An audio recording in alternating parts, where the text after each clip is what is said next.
السلام علیکم ورحمۃ اللہ وبرکاتہ۔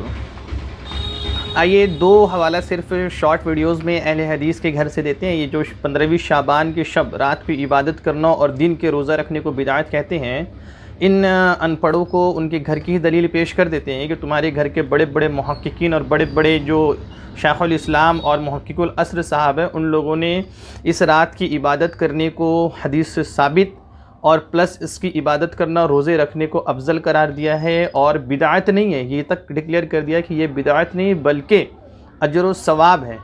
یہ دیکھو، سب سے پہلے روزہ رکھنے کے متعلق تمہارے گھر کی کتاب فتاوی اہل حدیث، اسکین پیج آپ کے سامنے ہے۔ اس کے مصنف ہے مجتہد العصر حافظ عبداللہ محدث روپڑی۔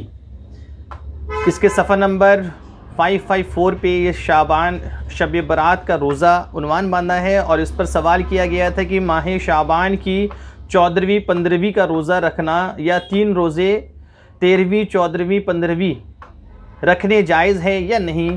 بعض کہتے ہیں یہ بدعت ہے، جیسے ابھی کے جو سڑک چھاپ غیر مقلد گھوم رہے ہیں نا سڑک پر، لا علم سے یتیم، ویسے ہی کچھ ایسے لوگوں نے سوال کیا اور کہا یہ کچھ لوگ کہتے ہیں کہ یہ بدعت ہے۔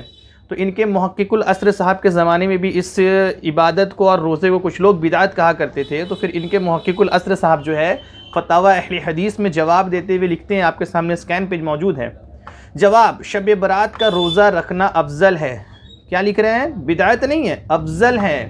چنانچہ مسقات وغیرہ میں حدیث موجود ہے، اگرچہ حدیث ضعیف ہے لیکن فضائل اعمال میں ضعیف حدیث پر عمل کرنا درست ہے۔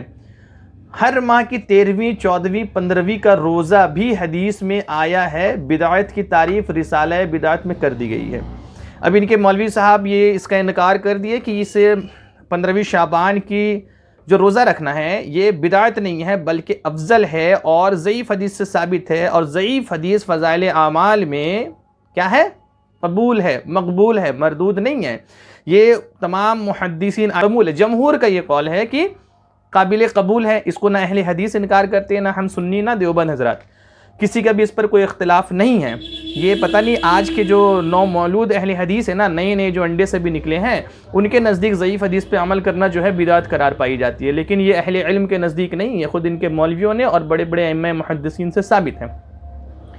اب آئیے آگے، یہ دوسری کتاب، یہ اسکین پیج آپ کے سامنے ہے، فتاوی حساریہ۔ اس کے مصنف ہے محقق العصر۔ یہ چھوٹے موٹے کوئی سڑک چھاپ ان کے جیسے کوی مولوی نہیں ہے، نہ ان کی مسجدوں میں امام نماز پڑھانے والے صرف معمولی سے انسان ہیں۔ ان کے محقق العصر حضرت مولانا عبد القادر حساری صاحب، انہوں نے کتاب لکھا فتاوی حساریہ، اس کا جلد 5 اسکین پیج آپ کے سامنے ہیں۔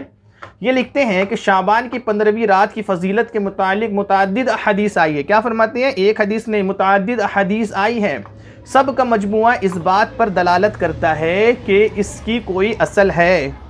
کیا فرما رہے ہیں؟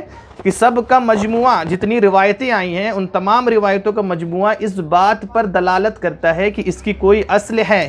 یہ رات عبادت کرنا، روزہ رکھنا بے اصل نہیں، بلکہ ان کے مولوی کہہ رہے ہیں محقق العصر صاحب کی اس کی اصل ہے۔ جب 15 شعبان کی رات کی فضیلت قیام کرنے کے لیے مسلم ہے اور اس کا دن شعبان کا سرہ ہے جس کا روزہ ثابت ہے، کیا فرما رہے؟ جس کا روزہ ثابت ہے، تو یہ حدیث یہ حدیث صحیح ہوگی جو صحیح ابن حبان، ابن ماجہ اور بہقی کے شعب الایمان میں مذکور ہے، یعنی 15ویں شعبان کی رات کو قیام کرو اور اس کے دن کا روزہ رکھو۔ اب یہ دلیل بھی پیش کر دیے، صحیح ابن حبان کی صحیح روایت اور ابن ماجہ شریف اور شعب الایمان بہقی شریف کی حدیث کو پیش کر کے یہ ثابت کر رہے ہیں کہ رات کو قیام کرو اور دن کا روزہ رکھو۔ یہ اور پھر آگے لکھتے ہیں اس کے نیچے کہ پس یہ مسئلہ ثابت ہو گیا۔ اب یہ دلیل دینے کے بعد لکھتے ہیں کہ پس یہ مسئلہ ثابت ہو گیا کہ شعبان کی 15ویں شب کو قیام کرنا، رات کو قیام کرنا اور دن کو روزہ رکھنا مشروع ہے۔ لیجئے، آپ کے بڑے بڑے محقق العصر صاحب اور آپ کے جو محدث صاحب جو ہے محدث روپڑی صاحب، ان 2 دلائل سے ثابت ہو گیا کہ اس رات عبادت کرنا اور دن کا روزہ رکھنا جو ہے یہ ثابت ہے، بدعت نہیں ہے۔